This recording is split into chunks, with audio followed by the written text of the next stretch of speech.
Hello my lovely students out there, this is ARK representing an RK9, of course dear student. Today we are going to start with a very important question. Ankita and Shreya ने question put up किया था, बाकी student ने सोचा class हो गया है, मजा आ गया, सीख गए हम लोग अच्छे से। सी बट क्वेश्चन बड़ा इंपॉर्टेंट है सभी के लिए। जी हाँ, क्वेश्चन ये पूछा गीता ने और श्रेया कि सर ये लॉजिक कैसा, रीजन क्या है बैंकरप्सी के पीछे, या ऐसा क्यों सिचुएशन ऐसा होता है कि इंसॉल्वेंसी लिक्विडेशन जैसी सिचुएशन कंपनीज में आ जाती हैं। सी कई सारे फैक्टर्स हो सकते हैं, बट यहाँ कुछ कॉमन फैक्टर्स आपके साथ स्क्रीन पे डिस्कस कर रहा हूँ, तो फटाफट से आएगा।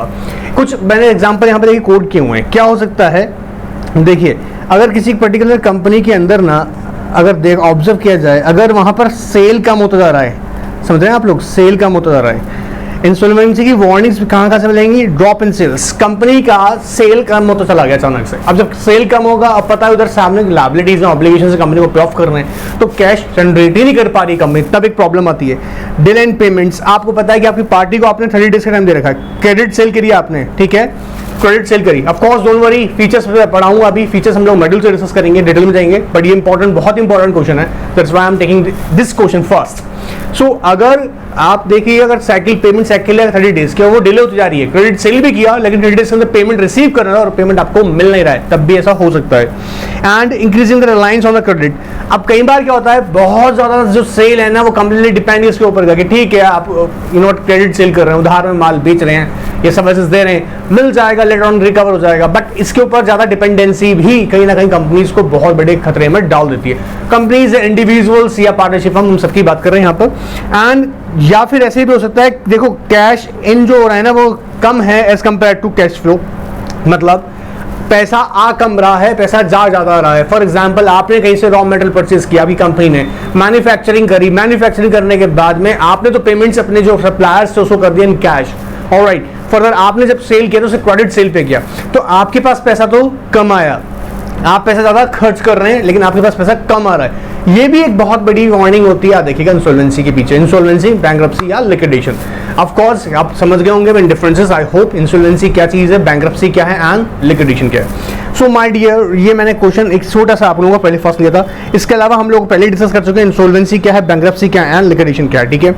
Now today we are going to discuss very important session, you know what, features की बात करने वाला हूं। बता दूं यहां पहले ही इंपॉर्टेंट इंफॉर्मेशन आपकी नॉलेज में डाल दूं, इस पोर्शन से एग्जामिनर यू नो व्हाट ऐसे घूर के देख रहते हैं कि स्टूडेंट को क्या है, फीचर्स के बारे में नॉलेज है नहीं है। आईबीसी के फीचर्स के ऊपर मैं बता दूं, सीएस प्रोफेशनल में पहले क्वेश्चन पुट अप किया गया है, और उससे पहले भी मतलब 2-3 बार इस क्वेश्चन को पूछा गया है जब से इंट्रोड्यूस हुआ आईबीसी। तो यहां एग्जाम के पर्सपेक्टिव से देखा जाए तो इंपॉर्टेंट है। दूसरी सबसे इंपॉर्टेंट बात मैं बता दूं यहां पर, अगर आप आईबीसी के बारे में पढ़ना चाहते हैं, जानना चाहते हैं, सीखना चाहते हैं, तो फीचर्स को पढ़ना बेहद जरूरी है। आपको एक बार you know what, in short you will get to know about the IBC. IBC actually काम कैसे करने वाला है, हम बात करें जब इंसॉल्वेंसी बैंकरप्सी कोड के बारे में, तो कोड के अंदर है क्या बातें, क्या क्या इंपॉर्टेंट एस्पेक्ट्स को कवर किया गया, उसी के बारे में डिटेल में डिस्कस करूंगा, मॉड्यूल से भी डिस्कस करूंगा, इसलिए कह रहा हूं बेटा मॉड्यूल साथ रखा करिए, alright. And Shreya, Ankita, good, ऐसे क्वेश्चन पूछते रहेगा और बाकी लोग भी पूछा करो ऐसे क्वेश्चंस, ठीक है। हाँ चलो स्टार्ट करते हैं। फीचर्स की तरफ अगर ध्यान देते हैं, याद देखिएगा, not to worry about it, module से डिस्कस करूंगा, अभी सिर्फ एक बार जरा थोड़ा सा आपके नॉलेज में डालने के लिए कह रहा हूं। कहता single insolvency and bankruptcy framework, it replaces, modifies, amend certain existing laws. Sir क्या कर रहा है इसने, रिप्लेस कर दिया, आपको सुबह ही मैंने बताया था मॉर्निंग लेक्चर के अंदर, सिक इंडस्ट्रियल कंपनीज एक्ट 1985, चलो भागो यहाँ से, हटा दिए, का मतलब रिपेल कर दिया, उसे खत्म कर दिया इसने। इसके अलावा जब आपने बताया था board of industrial financial reconstruction की हम बात कर रहे थे, इसके अंदर भी इसको भी रिफॉर्म कर दिया गया। अब इसके मैटर्स को याद देखिएगा, कौन देख रहा है, एनसीईआरटी या फिर इंडिविजुअल पार्टनरशिप केस में DRT, is it clear. Companies act के अंदर इसने अमेंडमेंट्स किए हैं, याद देखिएगा, सरफासी एक्ट के अंदर से अमेंडमेंट्स किए हैं, मतलब ये डिटेल में जाऊंगा पूरे के पूरे, ठीक है, कई सारे एक्ट के अंदर ऐसे अमेंडमेंट्स किए हैं, ठीक है। तो ये एक्ट का पहली खास बात क्या कहता है, replaces, modifies, amend certain existing laws, overriding effects of all other laws relating to insolvency and bankruptcy, overriding effect on all other laws, overriding effect, याद रखिएगा क्या कहना चाह रहे हैं। जो लॉज जहां पर ऐसा स्पेसिफिकली प्रोवाइड किया गया है बैंक्रप्सी के बारे में या इंसॉल्वेंसी के बारे में, याद देखिएगा उनके ऊपर ओवरराइड इफेक्ट डालता है। मतलब ये अब लॉ प्रिवेल होगा, इसके जजमेंट्स प्रिवेल होंगे। क्लियर हो रहा है? डिटेल में भी समझेंगे, अभी तो बहुत कुछ सीखना है इसके बारे में। Not applicable to corporate finance, important है ये यार, इंपॉर्टेंट है, इसमें चैप्टर की भी डिस्कस करूंगा डिटेल में जाके, ठीक है। क्या था फाइनेंशियल जैसे इंश्योरेंस कंपनीज है, बैंक के फाइनेंस इंस्टीट्यूशन से इन पे लोग अप्लाई नहीं होता है, ठीक है। कहता है not applicable to corporate financial service providers like banks, NBFCs, insurance company sector, there will be separate regulations. जी हाँ, आरबीआई ने इनके लिए अलग से रेगुलेशन प्रोवाइड किया हुआ है, वो हम अलग से समझेंगे, चिंता मत करिए, इसी बुक में समझाऊंगा। बट यहां क्या कहना चाह रहे हैं, एक इंपॉर्टेंट बात रखना, क्या आईबीसी के प्रोविजंस, जब हम बात करें इंसॉल्वेंसी बैंक्रप्सी के केसेस के, तो क्या आईबीसी के प्रोविजंस बैंक पे भी अप्लाई होंगे? Answer is no. एनबीएफसी पे अप्लाई होंगे? नो। क्या इंश्योरेंस कंपनी पे अप्लाई होंगे? Answer is no. तो ये याद रखना है हमें, छोटा छोटा कीवर्ड इसलिए सिखा रहा हूं यहां पर ताकि आपको याद रहे, ऑलराइट। केस स्टडी क्वेश्चन आए तो हम गड़बड़ ना कर दें आप। Now provides for moratorium period from insolvency commencement date। अब क्वेश्चन ये हो सकता है कि आप में से कुछ स्टूडेंट को ये क्लियर ना हो कि मोरेटोरियम पीरियड होता क्या है। बहुत सिंपल सी बात है, अभी एक आज लेटेस्ट अपडेट भी डाले हैं आप लोगों के लिए। अगर आप लोग पढ़ रहे हैं कॉर्पोरेट अपडेट्स तो आपने देखा होगा, मैंने डाला है एनआरके 9 के ही चैनल पर डाला है, या देखिएगा एनआरके 9 के व्हाट्सएप पे भी स्टेटस पे आपने अपलोड किया है। मोरेटोरियम के बारे में बता दूं आपको, जनरली क्या होता है, जब आपकी एप्लीकेशन याद देखिएगा एक बार फाइल हो जाती है, जब इनिशिएट करते हैं इंसॉल्वेंसी प्रोसेस के लिए, याद देखिएगा चाहे वो कॉर्पोरेट डेटर कर रहा है या फिर कौन कर रहा है, क्रेडिटर कर रहा है, जब ये एप्लीकेशन फाइल हो जाती है तो ड्यूरिंग दिस पीरियड जब तक ये प्रोसेस चलेगा ना, उस टाइम कोई और अथॉरिटी कोई भी लीगल एक्शन नहीं ले सकती है। सेबी ने, मैं याद रखिएगा आप लोगों को मैंने बताया था, सेबी ने क्या कहा कि सर हमको कुछ प्रोविजंस में रिलैक्सेशन चाहिए। सेंट्रल गवर्नमेंट को उसने रिक्वेस्ट किया कि हमें मॉरेटोरियम पीरियड के अंदर जो हमारे को रिस्ट्रिक्ट कर रखा है, सेबी चाहता था कि आप हमें परमिट कीजिए, हमें रिलैक्सेशन दीजिएगा। सेंट्रल गवर्नमेंट से कहा कि हम मॉरेटोरियम पीरियड के अंदर कुछ एंटिटीज के ऊपर एक्शन ले सकें, चेक कर सकें whether they are compiling with the SEBI laws and regulations. But याद देखिएगा यहां पर साफ साफ मना कर दिया गया कि नहीं जी, अलाउड नहीं है। बट मैं आपको बता दूं, सेंट्रल गवर्नमेंट से पावर है कि सेंट्रल गवर्नमेंट चाहे तो ऐसे relaxation in certain exception circumstances में दे सकती है। बट अभी जो लेटेस्ट न्यूज़ था उसमें सेबी को मना कर दिया गया। सो मॉरेटोरियम पीरियड क्या है? मॉरेटोरियम पीरियड के अंदर जब कोई मैटर आईबीसी के अंदर चला गया है और यहां पर एप्लीकेशन फाइल हो चुकी है, तो ड्यूरिंग दिस पीरियड जब तक ये प्रोसेस चलेगा, कोई और अथॉरिटी किसी भी तरीके का एक्शन उस एंटिटी के अगेंस्ट नहीं ले सकती है। Alright, now The court shift focus on debtors in possession to the credit and control। credit and control आप लोग जानते होंगे, मैंने बताया था आज मॉर्निंग के लेक्चर में भी कि कमेटी की रिपोर्ट्स ने ये ऑब्जर्व किया कि प्रॉब्लम क्या है। प्रॉब्लम तो ये कि डेटर अपना प्लान लेके आता है और कुछ भी एग्जीक्यूट करता चला जाता है, एंड अल्टीमेटली सबसे बड़ी प्रॉब्लम क्या आती है कि जो 20% क्लेम्स ही रिसीव कर पाता है कौन? क्रेडिटर। अब बोलो सर ऐसे क्या करे, ऐसे कैसे चलेगा? इन दैट केस कमेटी ने कहा एक रिफॉर्म, बड़ा रिफॉर्म लेकर आए। क्या? Committee of creditor. आप लोग जानते होंगे कौन सा प्रकार का कमेटी ऑफ क्रेडिटर, जिसके अंदर committee of creditor resolution plan को कंसीडर करेगा और याद रखिएगा इंसॉल्वेंसी प्रोफेशनल उसे असिस्ट करेगा। इंसॉल्वेंसी प्रोफेशनल कौन होता है ये भी आगे बताऊंगा, ठीक है। सो क्या होगा, उसको असिस्ट करेगा और जो कमेटी ऑफ क्रेडिटर जो बनाई जाएगी ये डिसाइड करेगी कि रेजोल्यूशन प्लान को अप्रूव किया जाए, मतलब रिवाइवल किया जाए। रिवाइवल का मतलब कंपनी को कंटिन्यू चलाया जाए या फिर कंपनी को वाइंड अप किया जाए। याद रखिएगा ये कमेटी ऑफ क्रेडिटर कॉन्सेप्ट बहुत ही इंपॉर्टेंट था और उसके बाद से भी एक बड़ा चेंज आया जहां पर ये ऑब्जर्व किया गया कि क्लेम्स इंप्रूव हुए, 20% की जगह वो 80% तक पहुंचे। ऑलराइट, सो जब ये कमेटी ऑफ क्रेडिटर बनेगी ये they will take the decision by voting and 75% उसका एक मेजॉरिटी रखा गया। अगर 75% उसको वोट इन फेवर करता है एंड अल्टीमेटली रेजोल्यूशन पास माना जाएगा। The test of insolvency has been shifted from the erosion of net. अब देखो ये भी बड़े मजे की बात है, मैं आपको एक छोटा सा एग्जांपल समझाता हूं। देखिए यहां पर है ना, एडजुडिकेटिंग अथॉरिटीज जो हैं उनको ये कहा गया आप जुडिशियल एस्पेक्ट्स पे फोकस करें, ठीक है, ज्यादा उनके एस्पेक्ट्स पे जुडिशियल पे, बट साथ ही साथ ये भी देखिए कि क्या कोई पर्टिकुलर यूनिट वाइबल है। मान लीजिएगा किसी यूनिट को एक इकोनॉमी के अंदर, ये बहुत इंपॉर्टेंट क्वेश्चन समझिएगा, मार्केट में एक बिजनेस स्टैब्लिश होता है और एक वाइबल बिजनेस है, बट अगर किसी रीजन की वजह से वो अपने डेट्स को पे ऑफ नहीं कर पाया है और उसको वाइंड अप किया जा रहा है, खत्म किया जा रहा है, तो आप ये देखिएगा कि कहीं ना कहीं वो इकोनॉमी पे इंपैक्ट छोड़ेगा। तो सोल्यूशन ये नहीं है कि जो कंपनीज अपने डेट पे ऑफ नहीं कर पानी उठा के बंद कर दो, जो बंद नहीं कर पानी, बिजनेस नहीं कर पानी बंद कर दो, क्योंकि उसका मेजर इंपैक्ट इकोनॉमी पे भी जाएगा। दैट्स द रीजन ये भी कहा गया कि आप ये भी ऑब्जर्व करें कि कोई अगर प्रोजेक्ट्स बिजनेसेस के कंपनीज हैं, एंटिटीज हैं, कॉर्पोरेट्स हैं, ये अगर कोई वाइबल प्रोजेक्ट को कैरी कर रही हैं तो एक ऐसा रेजोल्यूशन प्लान बनाइए ताकि उन्हें कंटिन्यू किया सके, उन्हें रिवाइव किया जा सके, इंस्टेड ऑफ दैट कि डायरेक्टली उनको क्या कर दिया जाए, वाइंड अप कर दिया जाए। ऑलराइट, तो यहां पर हम दिखेंगे डिस्कस नाउ।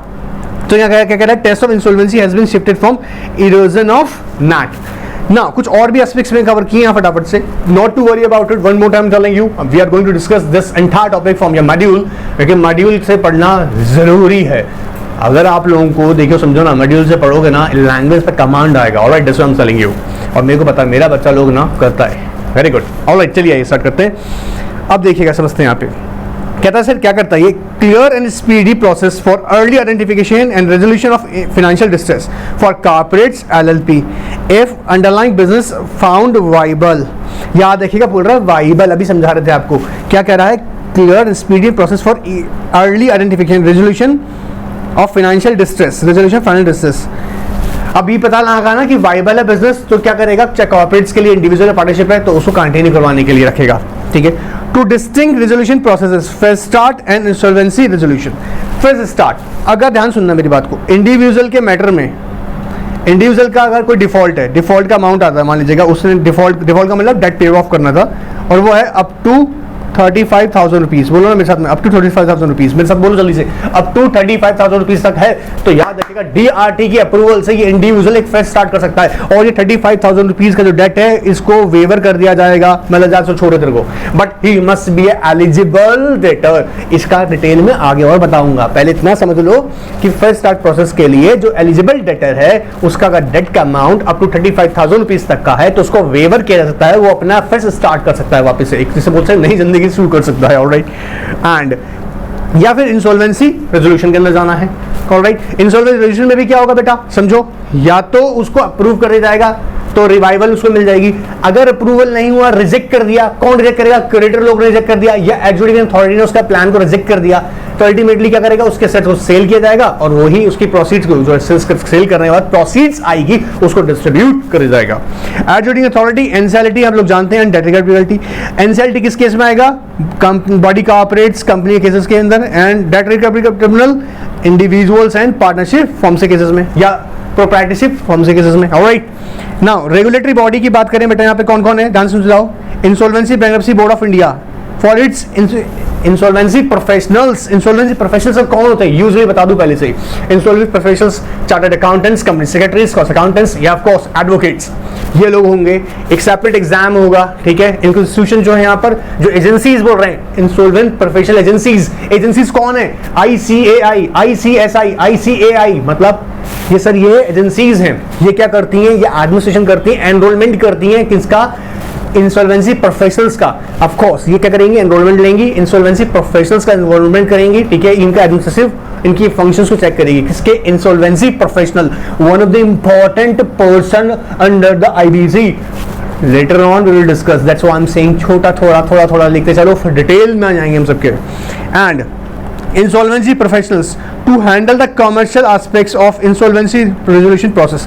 अब आपको मजे का बताऊं, ये एप्लीकेशन फाइल होने के बाद से और एंड होने तक के प्रोसेस में ये बंदा बैठा रहेगा मतलब सारा एडमिनिस्ट्रेटिव जो कमर्शियल एस्पेक्ट्स होंगे डिस्कस करेगा। कमेटी ऑफ क्रेडिटर बनानी है, ये भाई साहब आएंगे। क्रेडिटर को हेल्प चाहिए कि भैया whether resolution plan, whether we should approve the resolution plan और not, he will assist them कि रेजोल्यूशन प्लान ये रिवाइवल है नहीं है, इसको असिस्ट करने का काम ये करेगा, ठीक है, क्रेडिटर को हेल्प करेगा। इन सर्टन केसेस जब लगता है कि मामला सक्सेसफुल नहीं हुआ, मतलब मामला कौन सा, रेजोल्यूशन प्लान अप्रूव नहीं हुआ, रिवाइव पर नहीं जा रहे, आप लोगों को रिवाइव का मतलब समझ में आ रहा है ना, रिवाइव का मतलब समझ रहे हो ना, या तो ये गोइंग कंसर्न बनेगा, ये बिजनेस चलेगा अभी बंद नहीं होगा, ठीक है, या फिर इसको वाइंड अप कर देंगे, इसको बोल रहे हैं हम लोग। तो दो सिचुएशन है, तो रिवाइव या तो चलेगा या वाइंड अप, ठीक है। तो ये क्या देखेगा कि भैया अगर वाइंड अप करने वाला टाइम आ गया तो ये एज ए लिक्विडेटर काम करना स्टार्ट कर देगा। Clear. And insolvent professional agencies जैसे मैंने बताया, ICSI ऑफ कोर्स, ICAI ये भी हैं, institute of cost accountant of India, ये भी है, ठीक है। ये एजेंसीज हैं, ठीक है बेटा। ये फंक्शंस देख रही है, किसके फंक्शंस देखती है? इंसॉल्वेंसी प्रोफेशनल्स के। To develop a professional standards code, professional standard code, to develop a professional standard code and ethics for insolvency professional members, ये अपने मेंबर्स के लिए करेगा। कौन से मेंबर आ गए इनके? इनके साथ जो आप रजिस्टर्ड हो जाएंगे, ऑलराइट, रजिस्टर्ड होने के लिए।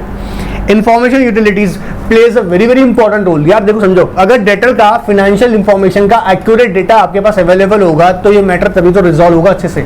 तो इंफॉर्मेशन यूटिलिटीज का काम क्या है कि कलेक्ट करना डेटा, कोरिलेट करना, ठीक है, ऑथेंटिकेट करना और अल्टीमेटली डेटा को प्रोवाइड करना किसको? प्रोफेशनल्स को, ताकि वो टाइमली डिस्कस कर रहे हैं, वेरीफाई कर सकें क्लेम्स को कि भैया डेटर की जो फाइनेंशियल पोजीशन है इसके बारे में एक्चुअल डेटा होना चाहिए। क्लियर? तो इंफॉर्मेशन यूटिलिटीज का काम है। इंफॉर्मेशन यूटिलिटी से करेगी टू प्रोसेस फाइनेंशियल इंफॉर्मेशन। देखो की वर्ड यहाँ पे याद रखना है, financial information to be used in insolvency and bankruptcy proceedings. ओहो सर ये हो गया? नहीं हुआ है, ये तो थोड़ा सा बताने के लिए रखे हैं। अगर तुम्हें जब पर देखो सोचो तो एक बार माइंड में सेट हो जाएगा ना तो बाद में पढ़ने में इजी रहता है। That's why I am saying examination लाना है सब्जेक्ट में तो थोड़ा थोड़ा ध्यान बढ़ाना पड़ेगा। अब मॉड्यूल से एक बार देखेंगे, अगर मैं एग्जाम की पर्सपेक्टिव से कहूँ तो ये सफिशिएंट नहीं है। इसके साथ अब हमें और भी चीज़ें पढ़नी हैं, बट एक छोटा सा हमने यहाँ पे कॉन्सेप्ट लिया है कि इसके फीचर्स के बारे में। नाउ हियर कम्स तो जो मॉड्यूल्स हम देखते हैं बेटा एक बार, ताकि हमको और क्लैरिटी मिल जाए। अपना मॉड्यूल साथ रख लीजिएगा।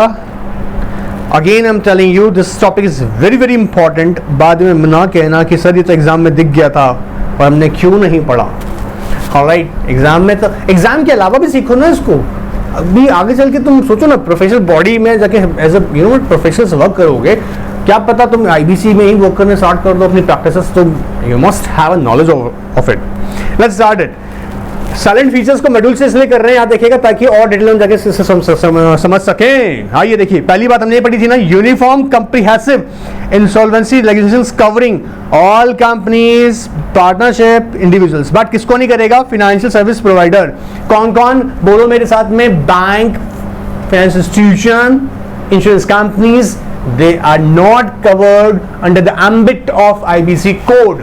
तो किस किस को कवर करेगा? कंपनीज, याद होगा जो स्पेशल एक्ट ना थी उनको भी, बॉडी कॉर्पोरेट्स को भी, कंपनीज इन कंपनीज एक्ट वाला भी, इंडिविजुअल्स को भी, पर्सनल गारंटर को भी, पार्टनरशिप फर्म को भी, प्रोप्राइटरशिप फर्म को भी कवर किया गया इसके कोड में, ठीक है। New institutional framework consisting of insolvency bankruptcy board of India. जी हाँ, एक हमने यहाँ बनाई बॉडी जो पूरा प्रोसेस देखेगी आईबीसी के, ठीक है। प्रोसेस का मतलब एडमिनिस्ट्रेटिव फंक्शन परफॉर्म करेगी। एडजुडिकेटिंग अथॉरिटीज हमने बात करी थी एनसीएलटी की एंड डीआरटी की, ठीक है, प्लस इनकी अपीलेट बॉडीज, ठीक है। एनसीएलटी में जानते हैं ना, एनसीएलटी एंड डीआरटी में appellate DRT. And insolvency professionals, insolvency professional agencies बताई थी अभी, ICSI, ICAI, ICAI cost accountant. Alright, information utilities. All right, now insolvency professionals, a class of regulated but private professionals। class of regulated बोल रहा है but क्या कर रहा है साथ साथ वो प्राइवेट प्रोफेशनल्स हैं, ठीक है। सो इंफॉर्मेशन यूटिलिटीज क्या है बेटा? हाँ समझो सॉरी, इंफॉर्मेशन प्रोफेशनल्स के मत करें, इंसॉल्वेंसी प्रोफेशनल्स क्या है? रेगुलेटेड होंगे। कौन रेगुलेट करेगा? कौन देखेगा इनको? क्या देखिएगा? इनके भी सेपरेट रेगुलेशन को इनके लिए बताएगा कि ठीक है, बट इनकी वर्किंग को, इनके फंक्शंस को देखने वाली कौन होगी? Insolvency agencies. आइए देखिए, प्राइवेट प्रोफेशनल्स जैसे मैंने बताया, चार्टर्ड अकाउंटेंट्स हो सकते हैं, कंपनी सेक्रेटरीज हैं, कॉस्ट अकाउंटेंट्स हैं, एडवोकेट्स हैं, ठीक है। Having minimum standards of professional and ethical conduct to act intermediary in insolvency resolution process. Professional agencies are designated to regulate insolvency professionals। मतलब यही bodies ICAI, ICAI वगैरह ये करेंगी। These agencies enroll insolvency professionals। Separate enrolment होती है, या मतलब समझो ना कि आप CS कर रहे हैं, उसके लिए एनरोलमेंट करा के वहीं से पहुंच जाएंगे सीधा IBC में। ये याद रखिएगा, इसकी सेपरेट होती है। सेपरेट का मतलब अगर आप इंसॉल्वेंसी प्रोफेशनल का प्रैक्टिस करना चाहते हैं तो ये सेपरेट पार्ट है, मतलब आपको उसके लिए सेपरेटली क्या करना पड़ेगा? एनरोलमेंट करवानी पड़ेगी। Provides pre registration educational course to its enrolled members. Enrolled members, अब अगर कोई पर्टिकुलर पर्सन सीएस बन गया है, आप में बन जाते हैं, उसके बाद में एनरोल्ड आएंगे विद द आईसीएसआई। फर्दर आप अगर आगे जाना चाहते हैं प्रैक्टिस करने के लिए आईबीसी के अंदर, then you have to enroll yourself with the ICSI for the purpose of IBC, practising in the IBC, ठीक है। नाउ अच्छा, इसके अलावा देखो फॉलोइंग आर देखो क्या है, क्या कहती है इसने, प्रोफेशनल एजेंसीज कौन सी हैं, आईसीएआई, आईसीएसआई एंड, लेकिन यहाँ पे सेपरेट बोल रखा है Indian institute of insolvency professionals, Indian institute of professionals of ICAI, Indian institute of insolvency professionals ICSI, clear, same ऐसे कॉस्ट अकाउंटेंट के लिए है। ऑलराइट, देखिए बेटा, insolvency profession control the assets, ये छोटा सा इंपॉर्टेंट टॉपिक है, ध्यान समझना। अब यहाँ पर रोल समझ में आएगा आपको, देखना इंसॉल्वेंसी प्रोफेशनल का रोल क्या होता है, देखो उसको समझते हैं। क्या कर रहा है, insolvency profession control the assets of the debtor during the insolvency resolution process, verifies the claim of the creditors, constitute a committee of creditor, आपको याद होगा, runs a debtor business as a going concern during the moratorium period बताए थे अभी, ठीक है, and assist the creditor in finalizing the revival plans। ध्यान से सुनना मेरी बात को, क्या क्या काम कर रहा है, एक एक को पॉइंट बना लो। देखो, control the assets of the debtor during the insolvency resolution process, point number 1 हमको मिला, ठीक है, कंट्रोल द असेट्स। भैया कब, अब डेटर ना, डेटर सर डेटर का क्या हाल हो जाएगा बेचारा, डेटर को तोड़ना अलाउड है, जा तो अपने बिजनेस में मजा मस्ती मार ले, नहीं, तो ये कंट्रोल करेगा कौन, इंसॉल्वेंसी प्रोफेशनल, कब, जब during what, insolvency resolution process के टाइम पर। तो कंट्रोल करेगा एसेट्स ऑफ द डेटर, ठीक है सर, वेरीफाई करेगा क्लेम्स को, किसका, क्रेडिटर को, पॉइंट नंबर 2 से दूसरा बनाओ, काम आएगा सबका सब, ये आगे सारा काम आएगा, इसको हल्के मत लीजिएगा, काम आएगा, ठीक है। पहला कंट्रोल करेगा सेट्स ऑफ द डेटर का, सेट्स को कंट्रोल करेगा सर, कब करेगा, कभी भी कर लेगा नहीं, जब प्रोसेस चल रहा होगा ना, इंसॉल्वेंसी रेजोल्यूशन प्रोसेस चल रहा होगा। दूसरा इंपॉर्टेंट बात क्या बोल रहे हैं सर, ये वेरीफाई करेगा क्लेम्स, जी जरूरी है, पता तो लग जाए, कोई भी थोड़ा नोट किया जाएगा, इसको ये भी वेरीफाई करना है, फाइनेंशियल क्रेडिटर कौन सा, ऑपरेशनल क्रेडिटर कौन सा, ड्यूरिंग पीरियड कितना है, कहीं खुद तो डिफॉल्टेड नहीं है फाइनेंशियल क्रेडिटर या ऑपरेशनल क्रेडिटर, ये सारी एस्पेक्ट्स को चेक करेगा, तो वेरीफाई करेगा क्लेम्स को, alright, and run debtors business as a going concern during the moratorium period. Run, अब देखो रन का मतलब मैनेजमेंट वर्क संभालेगा, उसका मैनेजमेंट वर्क संभालेगा, ठीक है, and also ensure the debtors compliance with all applicable loss. In liquidation यही प्रोफेशनल कैसे वर्क करेगा sir, liquidator and bankruptcy in bankruptcy, sir मतलब अभी बताए थे ना, रिवाइवल हो गया, बधाई हो जी, रिवाइवल हुआ है, ठीक है, गोइंग कंसर्न है, और अगर रिवाइवल नहीं हुआ है तो फिर बधाइयाँ वापस लीजिएगा, लिक्विडेशन में जाएगा, तो अब ये एज ए एक्ट करेगा लिक्विडेटर। मैं बताऊंगा कैसे इसका, फिर इसका जो पोजीशन है ना, इंसॉल्वेंसी प्रोफेशनल चेंज हो गया, एज ए लिक्विडेटर होगा, डायरेक्टली नहीं हो जाएगा, अप्रूवल के थ्रू होगा, बताएंगे अभी, ठीक है। नाउ अब इसके रेगुलेशन के लिए क्या बनाया हुआ है, देखो IBBI, insolvency bankruptcy board of India, insolvency professional regulation 2016, जो रेगुलेट करेगा working of insolvency professionals. Clear एकदम, चलिए आगे देखते हैं बेटा। इंफॉर्मेशन यूटिलिटीज का काम देखो क्या क्या है, collect, collect, authenticate, disseminate financial information, किसकी फाइनेंशियल इंफॉर्मेशन, डेटर का, clear, and for the purpose of collection, collation, authentication of dissemination of financial information of debtor in centralized electronic database to facilitation swift decision making। अब देखो जब आपके पास centralized information होगी, आप immediately financial information debtor का immediate you know what, आपका मतलब यहाँ information जो insolvency professional है, ठीक है, वो immediately check कर पाएगा। देखो यहाँ पे कलेक्ट करना, कलेक्ट करना, ऑथेंटिकेट करना, इंफॉर्मेशन अवेलेबल होगी, तो डिसीजन कैसे होगा, फास्ट होगा, शिफ्ट मतलब fast, clear, in the resolution proceedings. इसका भी बेटा अलग से रेगुलेशन बनाए हुए हैं आईबीबीआई के अंदर रेगुलेशन, ताकि इसकी वर्किंग्स को ऑब्जर्व कर सके। Now constitution of new insolvency regulators like insolvency and bankruptcy board of India, it also includes overseeing the functioning of insolvency intermediaries. अभी सब, अब ये क्या है, आईबीबीआई क्या है, ये एक एडमिनिस्ट्रेटिव फंक्शन रोल प्ले करेगी, किसके ऊपर, सबके ऊपर। देखो इंसॉल्वेंसी प्रोफेशनल्स है, इंसॉल्वेंसी एजेंसीज हैं, इंफॉर्मेशन यूटिलिटीज हैं, तीन ही तो खास यहाँ पर खास विंग्स हैं इसके, देखो समझो ना कौन कौन से तीन विंग्स है खास आईबीबीआई के, जिसको उसको ध्यान रखना है, मतलब ऑब्जर्व करेगी वर्किंग्स किसकी, इंसॉल्वेंसी प्रोफेशनल्स की, बोलो मेरे साथ, इंसॉल्वेंसी प्रोफेशनल्स की, दूसरा एजेंसीज की, तीसरा सर इंफॉर्मेशन यूटिलिटीज की, इंफॉर्मेशन यूटिलिटीज की। As regulating the insolvency process, the members of the board includes representative from the central government। जी हाँ, आईबीबीआई के अंदर जब कहाँ से मेंबर होंगे, सेंट्रल गवर्नमेंट के रिप्रेजेंटेटिव होंगे, आरबीआई से होंगे जी, आरबीआई से होंगे, ठीक है। Now The board is empowered to frame and implement regulation to regulate profession as well as process and within the code. Bankruptcy Board of India has also been designated as authority under the companies. Of course sir यहाँ पर बताया हुआ है किसके लिए, valuer ने आपने कौन सा सुना होगा, वैल्यूअर का भी तो रोल या जो फंक्शंस है उसको भी तो रेगुलेट करना जरूरी है, तो वहाँ एक बॉडी का नाम देखो यहाँ पर हाईलाइट करना मेरे बच्चों, अथॉरिटी कौन सी यहाँ पर, bankruptcy board of India. Bankruptcy board of India वो रेगुलेट करती है किसके फंक्शंस को, रजिस्टर्ड वैल्यूअर के अंदर, रेगुलेशन 2017 के अंदर बात कर रहे हैं, ठीक है, रूल्स। नाउ टू ट्रिब्यूनल से बेटा एक तो एनसीएलटी है, जो किसके लिए एनसीएलटी है, कंपनीज और एलएलपी के लिए एनसीएलटी यहाँ पर, और इंडिविजुअल पार्टनरशिप के लिए क्या है बेटा, डीआरटी है। क्लियर है, देखो आओ, इन case of insolvency of companies LLP, ठीक है, रेगुलेटरी अथॉरिटी कौन होगी, एनसीएलटी, डिस्कस किया हुआ हमने। और अगर इंडिविजुअल पार्टनरशिप की बात होगी तो कौन हो करेगा, DRT. Clear, proceedings will be initiated by NCLT DRT.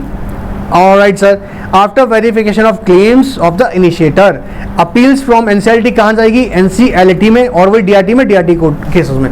और दोनों ही मामले में अगर अपेलेट ट्रिब्यूनल, दोनों ही अपेलेट ट्रिब्यूनल में, डीआरएटी में और एनसीएलटी के मैटर्स जजमेंट से सेटिस्फाइड नहीं हो तो कहां जाओगे, supreme court. Is it clear? चलिए, क्लेम्स की वैल्यू बेटा याद रखिएगा चेंज कर दी गई, पहले 1 लाख था 24 मार्च 2020 से पहले। देखो मेरे बच्चों, अभी बोला अगर डिफॉल्ट का कीमत कितना आ गया, 1 करोड़। अभी मेरी बात को समझ रहे हो, किसके लिए बोल रहा हूँ, corporate person initiator insolvency process of corporate debtor. Corporate debtor कौन है मेरे बच्चों, बोलो जल्दी से, कॉर्पोरेट डेटर कौन होगा? क्या एलएलपी कॉर्पोरेट डेटर है? Answer is yes. क्या बॉडी कॉर्पोरेट्स हैं? Of course. क्या कंपनीज हैं? Of course. तो ये कौन है, कॉर्पोरेट डेटर।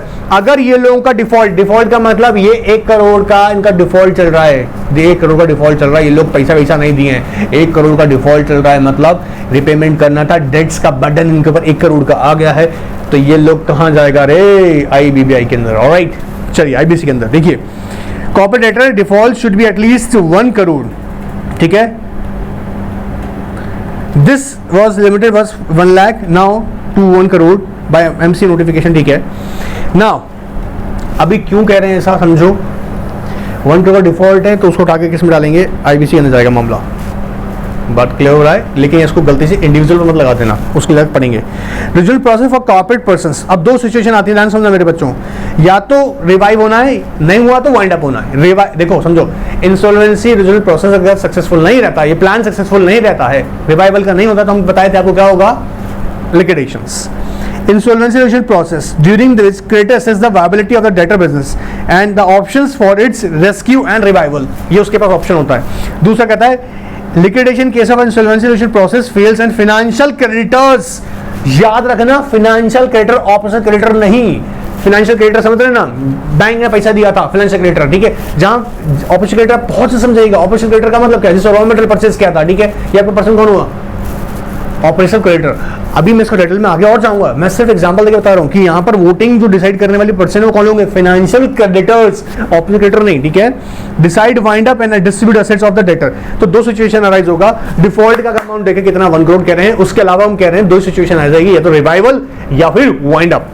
वाइंड अप में हम लोग किसका कंसीडर करेंगे, किसका अप्रूवल कंसीडर करेंगे, अगर ये वाइंड अप की स्कीम को अप्रूव कर दिया किसने, 75% फाइनेंशियल क्रेडिटर लोगों ने, और इन सब की ना इन वैल्यू निकालेंगे, इनकी वोटिंग परसेंटेज इन वैल्यू निकलेगी, ठीक है। वो बहुत सारी चीजें पढ़नी बेटा, पहले छोटा हम सिखा रहे हैं, फिर आगे डिटेल में और जाऊंगा, ठीक है।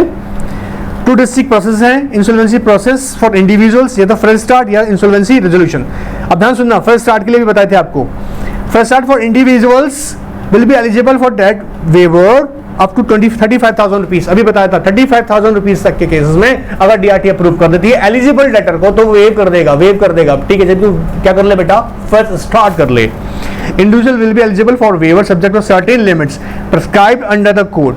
Under this fresh start process, eligible debtors can apply to debt recovery tribunal for discharge from the certain debts not specified. कितना बोल रहे हैं, 35,000 तक, ठीक है। ये फर्स्ट स्टार्ट के लिए अलाउ कर सकते हैं डीआरटी, प्रोवाइडेड क्या होना चाहिए, एलिजिबल डेटर। एलिजिबल डेटर के भी 5-7 कुछ अलग से क्राइटेरियाज हैं, वो मैं आपको बताऊंगा, या देखिए वो अलग हम चैप्टर में डिस्कस करेंगे। यहाँ सिर्फ हमको एक ओवरव्यू मिल जाएगा साइलेंट फीचर्स का, ताकि आप एग्जाम के लिए पेपर हो सके लिखने के लिए, ठीक है। नाउ फाइनेंशियल क्रेडिटर और ऑपरेशनल क्रेडिटर, ध्यान सुनना बेटा, दोनों ही कर सकते हैं इनिशिएट क्या, result process against a corporate debtor. Now defaulting corporate debtor, its shareholders, employees. This point is very important. Exam में छोटा सा क्वेश्चन आ सकता है, इतना समझना सा क्वेश्चन 2 मार्क्स के लिए, 3 मार्क्स 4 मार्क्स के लिए। एम्प्लॉइज कंपनी के इनिशिएट कर सकते हैं इंसॉल्वेंसी रिजल्ट प्रोसेस के अंदर? आंसर इज यस, वॉलंटरी कर सकते हैं। देखो आओ ध्यान से देखना, defaulting corporate debtor, its shareholder और employees may also initiate voluntary insolvency proceedings. याद रखिएगा, इंपॉर्टेंट है। NCLT is designated executing authority in case of a corporate debtor. ये हम अभी तक बोल के थक गए हैं, बार बार यही बता रहे हैं, ठीक है। देखो मेरी बात को ध्यान से सुनो मेरे बच्चों, क्या कह रहे हैं यहाँ पर कि सर फाइनेंशियल क्रेडिटर है, ऑपरेशनल क्रेडिटर है, कॉर्पोरेट डेटर खुद, उसका एम्प्लॉय लोग, उसका शेयर होल्डर लोग, ये भी इनिशिएट कर सकता है। क्वेश्चन डेवलप हो सकता है कि क्या एम्प्लॉयज कर सकते हैं? Answer is yes, voluntary insolvency proceedings के लिए जा सकते हैं। ऑलराइट, चलिए। इन केस ऑफ इंडिविजुअल्स और unlimited partnership, insolvency process consist of preparation of a repayment of plan. यहां वर्ड यूज होगा, वहां बोलते हैं रेजोल्यूशन प्लान, यहां बोलेंगे रिपेमेंट प्लान। इंडिविजुअल और पार्टनरशिप कैसे बोलेंगे? Repayment plan. अब ये रिपेमेंट प्लान तो सक्सेसफुल होना चाहिए, या नहीं हुआ तो बेटा पेमेंट करो। देखो, बाय द डेटर, प्रिपेयर करेगा repayment plan by debtor. If approved by the creditor, DRT passes an order. And उल्टा भी हो सकता है, इफ प्लान इज रिजेक्टेड और फेल, द डेटर और creditors may apply for a bankruptcy order. बात समझ आ रहा है? बैंक्रप्सी ऑर्डर के लिए अप्लाई करना पड़ जाएगा। मतलब रेजोल्यूशन प्लान कॉर्पोरेट डेटर का केसेस में देख रहे थे हम लोग, इंडिविजुअल और पार्टनरशिप केस में क्या देख रहे हैं? Repayment plan. कौन बनाएगा? डेटर। इसको अप्रूव कौन करेगा? क्रेडिटर। और अगर ये फेल हो गया, रिजेक्ट कर दिया गया, in that case, sir fail का मतलब डेटर ने रिपेमेंट प्लान के अकॉर्डिंग पेमेंट्स नहीं किया, या लेटर ऑन क्या हुआ, जब उसको प्लान को रखा गया, क्रेडिटर ने इसको रिजेक्ट कर दिया, फिर भैया क्या होगा? आपको अप्लाई करना पड़ेगा बैंक्रप्सी ऑर्डर के लिए। चलिए आगे देखते हैं। सेक्शन 11 कहता है भैया कौन कौन लोग है ना कॉर्पोरेट इंसॉल्वेंसी रिजोल्यूशन प्रोसेस की एप्लीकेशन नहीं डाल सकते। कहता है क्या, कौन कौन लोग है ना सेक्शन 11 के अंदर इनिशिएट नहीं कर सकता कॉर्पोरेट इंसॉल्वेंसी रिजोल्यूशन प्रोसेस के लिए? बहुत सिंपल सी बात है। कहता है कोई ऑलरेडी पर्सन, देखो कॉर्पोरेट डेटर है, कॉर्पोरेट डेटर जो किसमें गया हुआ है, मतलब उसके अगेंस्ट पहले ही क्या कह रहे हैं हम लोग, under going under corporate resolution process के अंदर है। जो कॉर्पोरेट डेटर है ना, इसको क्या बोल रहे हैं ये कि इसके अगेंस्ट मान लीजिएगा पहले से ही कॉर्पोरेट इंसॉल्वेंसी रिजोल्यूशन प्रोसेस की फाइल, एप्लीकेशन फाइल है, तो क्या ही चला जाएगा? आप तो बोले सर आपने कहा तो था अभी कि कॉर्पोरेट डेटर जा सकता है। नहीं मेरे बच्चे, क्योंकि वो ऑलरेडी क्या है, देखो यहाँ पर corporate debtor under going a corporate insolvency resolution process, अगर वो ऑलरेडी है तो वो थोड़ा वापस करेगा कि सर इसने डाल रखा है तो मैं भी एप्लीकेशन डालूंगा अपने ऊपर अगेंस्ट। नहीं नहीं नहीं नहीं। ऑलराइट, दूसरा कहता है corporate debtor having completed corporate insolvency resolution process 12 months preceding the date of making the application. अब ये क्या ना 12 महीने पहले ही तुम इस प्रोसेस से कंप्लीट किया फिर आ गए? नहीं, ये मजाक बना रखे हैं क्या? नहीं नहीं, 12 मंथ्स कंप्लीट हुआ है, ठीक है, अभी प्रोसेस को किए हुए कॉर्पोरेट इंसॉल्वेंसी रिजोल्यूशन प्रोसेस के लिए। देखो कॉर्पोरेट इंसॉल्वेंसी रिजोल्यूशन प्रोसेस को 12 मंथ्स हो चुका है, तो अभी नहीं, ठीक है। कॉर्पोरेट डेटर और फाइनेंशियल क्रेडिटर दोनों के लिए बोल रहा है, और या financial creditor who have violated any of the term of the resolution plan which have approved 12 months before the date of making an application to the yeah of course। सुनो ना, सुनो रेजोल्यूशन प्लान बनाए corporate debtor ने या फिर आपका financial creditor. देखो यहाँ पे एक वर्ड यूज हो रहा है फाइनेंशियल क्रेडिटर। इन्होंने ही क्या करा, उसका जो टर्म कंडीशन था किसका, रेजोल्यूशन प्लान का, वो ही वायलेट किया हुआ है। कब? जो 12 महीना पहले है, 12 महीना देखो which was approved 12 months before for making the application.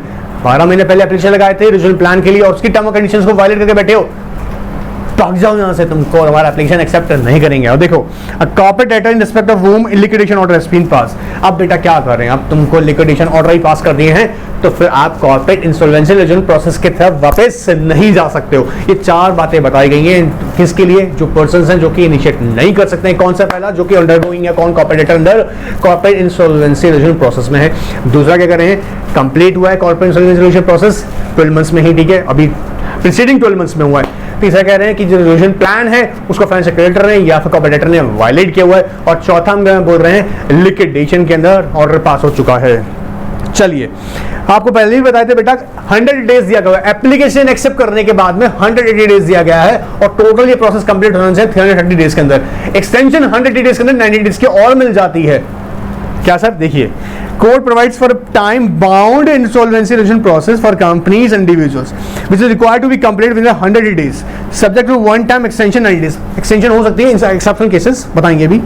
Mandatory be completed with 330 days from the insolvency commencement date. If resolution plan does not get finalised और rejected by NCLT DRT on technical grounds the assets of the debtor are sold to repair outstanding dues.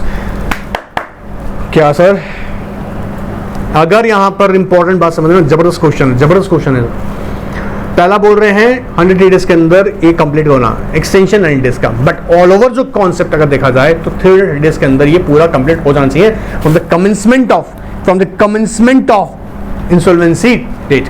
कब से बोल रहे हैं? Insolvency commencement date से 330 days के अंदर ये पूरा मैटर रिजॉल्व हो जाना चाहिए। क्लियर है? या तो रिवाइव में जाओ या वाइंड अप पे जाओ। क्लियर? अच्छा, अगर टेक्निकल ग्राउंड पे चाहे तो डीआरटी या एनसीएलटी अगर देखता है तो उसे रिजेक्ट कर देता है, तो क्या होगा? अल्टीमेटली एसेट्स को सेल किया जाएगा और रिपे की जाएगा। मतलब ये नहीं काम मैटर फिर पेंडिंग पड़ा हुआ है। इसका प्रैक्टिकल डेटा है ना, अभी बताऊंगा कितना ये मैटर सक्सेसफुल हुआ कितना नहीं हुआ। ठीक है, लेकिन पुराने मेथड से, पुराने स्कीम से, पुराने रेगुलेशन से तो बहुत बेटर है, बट जितना अभी एक्सपेक्टेशन किया जा रहा है उतना नहीं है। सो अभी ना अगर हम बोलें जिस कंट्री में चल रहा है आज़ादी का अमृत महोत्सव, कोशिश यही की जा रही है बार बार कि इसे और भी ज़्यादा इंप्रूव कर सके। ठीक है, now the code makes significant changes in priority of the claims. Of course exam में आ सकता है, इसे बोलते हैं वाटरफॉल अरेंजमेंट। सर क्या लिख रहे हो आप? चलो मेरे बच्चों सुन लो, वाटरफॉल अरेंजमेंट। पहले गवर्नमेंट के क्लेम्स को प्रायोरिटी दी जाती थी, ठीक है, वर्कमेंस के वेजेस से पहले, ठीक है, और यू नो व्हाट कुछ अनसिक्योर्ड फाइनेंशियल क्रेडिटर से पहले, बट इसमें फिर चेंज किया गया, बोला गवर्नमेंट ऐसा है तो पीछे बैठो। देखो इंपॉर्टेंट एग्जाम में आ सकता है, मजाक नहीं है, ध्यान से आओ बेटा।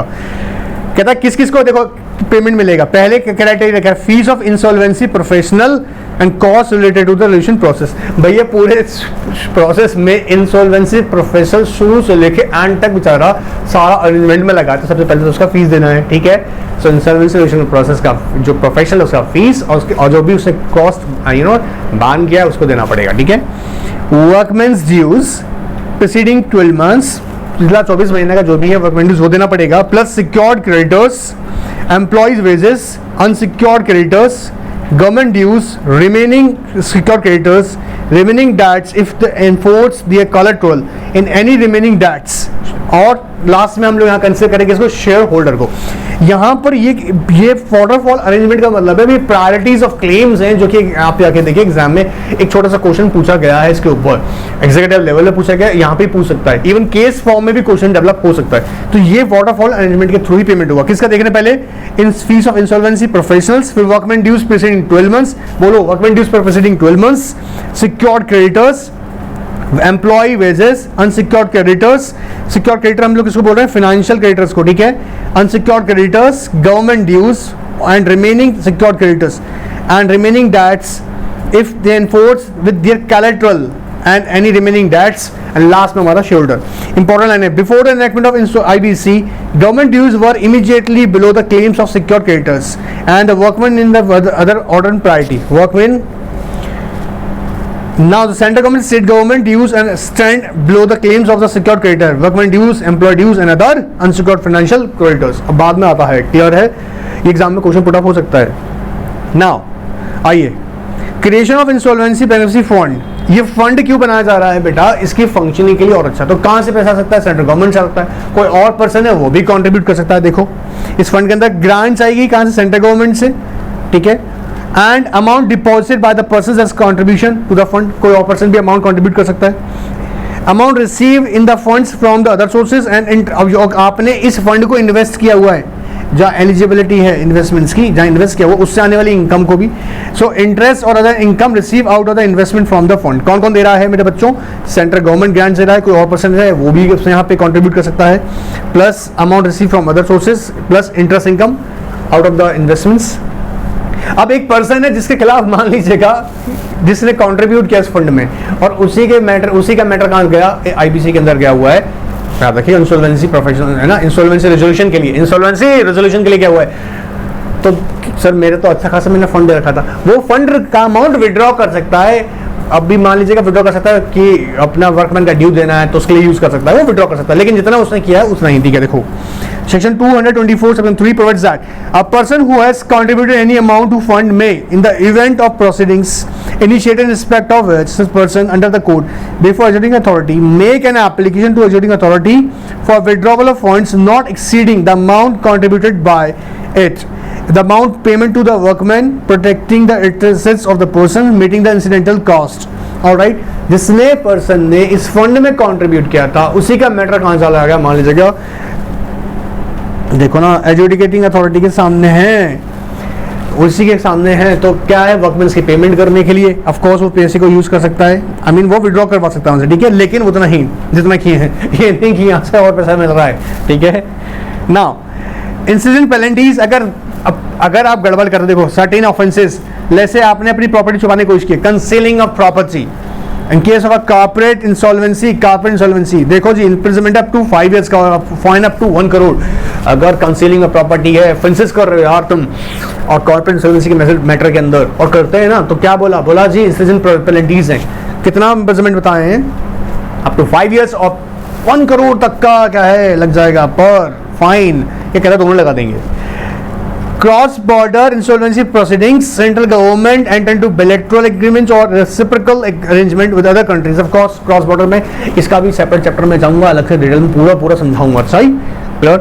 ये कुछ मेरे बच्चों लेजिस्लेशंस हैं जिनको यहाँ पर रिपीट किया, मॉडिफाई किया गया है, ठीक है, जैसे इंडियन पार्टनरशिप के अंदर किया है, सेंट्रल एक्साइज इनकम टैक्स है, कस्टम है, ठीक है, मतलब फिनेंस एक्ट है, सरफराजी एक्ट है, सिक इंडस्ट्रियल कंपनीज है, पेमेंट और सेटलमेंट सिस्टम है, LLP है, कंपनीज एक्ट है, मतलब इनमें कुछ में तो अमेंडमेंट्स किए गए, कुछ को याद रखिए, जैसे हम यहाँ बात कर रहा था इसको क्या कर दिया उसने, sick industrial company special repeal act 2003, 1985 act को क्या करा, रिपील किया गया, खत्म कर दिया गया, ऐसे कईयों को तो उसने रिपील किया, और ठीक है एक कंसोलिडेटेड एक्ट बना, कोड बना, ठीक है, तो कंसोलिडेटेड मतलब जो सब कुछ फैला हुआ था अलग अलग, उसको एक ही अम्ब्रेला में लेकर आया है, ठीक है मेरे बच्चों। ये हमने यहाँ पर साइलेंट फीचर्स को बहुत अच्छे से पूरा गो थ्रू किया है। मैं एक आपको सजेशन दे दूं, फटाफट से सुनते मेरी बात, कि आप ना बेटा एक बार चाहे ना तो एक इसका तो स्क्रीनशॉट ले लीजिएगा, ठीक है, स्क्रीनशॉट ले लीजिएगा, इसका यूजफुल है, ठीक है। अंकिता एंड श्रेया जरूर ले लो, तुम लोगों के लिए स्पेशल रखा था, सभी के लिए, मतलब स्पेशल उनका क्वेश्चन था इसलिए स्पेशल यूज कर रहे हैं बॉटम। एंड ये भी क्विक रिकैप के लिए आपने इसका भी स्क्रीनशॉट ले लीजिएगा ताकि आपको कोई दिक्कत नहीं आए, एंड इसका भी स्क्रीनशॉट ले लीजिएगा क्विक रिकैप के लिए। ये कब काम आएगा, जैसे आप कहीं बैठे हुए हैं, कहीं वेट कर रहे हैं, आपके हाथ में सेल फोन है मान लीजिएगा, आप सेल फोन में फटाफट से इसको रिवाइज कर सकते हैं फटाफट से, ठीक है। लेकिन याद रखिएगा थॉरली हमें पढ़ना इसको मॉड्यूल से ही है, एग्जाम के लिए बार बार कह रहा हूँ इंपॉर्टेंट क्वेश्चन है, ऑलराइट। कोई क्वेरीज होगा तो ना व्हाट्सएप पे आंसर क्वेश्चन पुटअप कीजिएगा और आंसर ले लीजिएगा। एंजॉय कीजिएगा, गुड बाय।